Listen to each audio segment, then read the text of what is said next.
Hi guys, for today's video, mag-unbox and setup tayo ng HP SmartTouch 7M.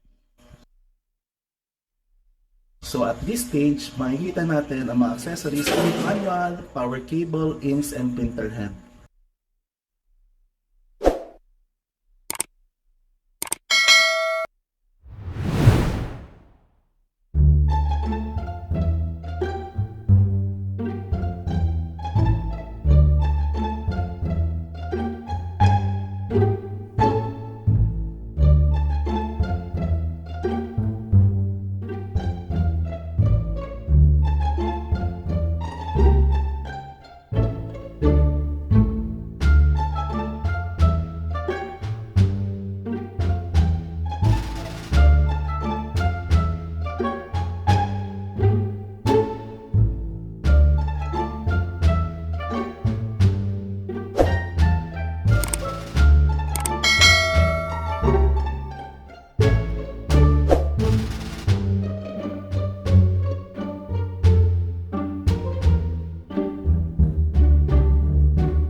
At tandaan, dito importanteng isalin ang ink sa tamang kulay ng drum. Nakahiwalay na ang black drum sa left side kung nakaharap ka sa printer at cyan, yellow, magenta sa kanan. Kung namali ka ng salin ng kulay, matik void pang warranty niya.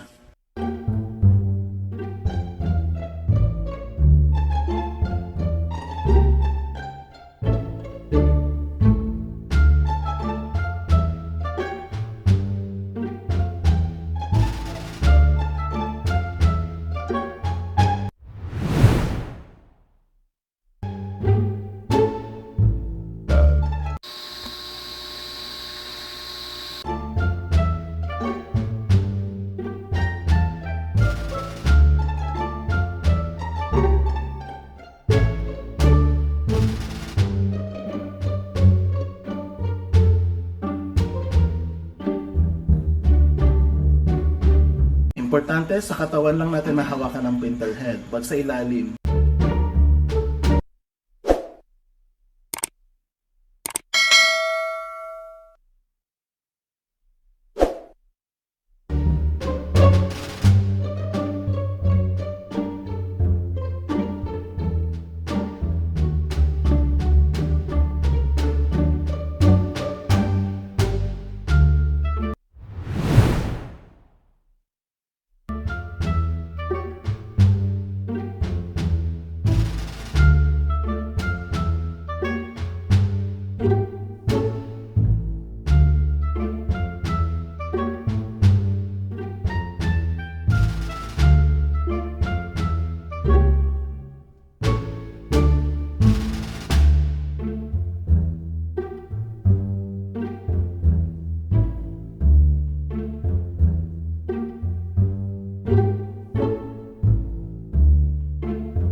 print alignment ng paper, mainam na gamitan ng A4 size bond paper ang ating print and copy.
And we're almost done, kaya konting lambing ko na lang po sa inyo. Baka naman, subscribe lang po kayo sa aking channel for more videos. So maraming salamat po.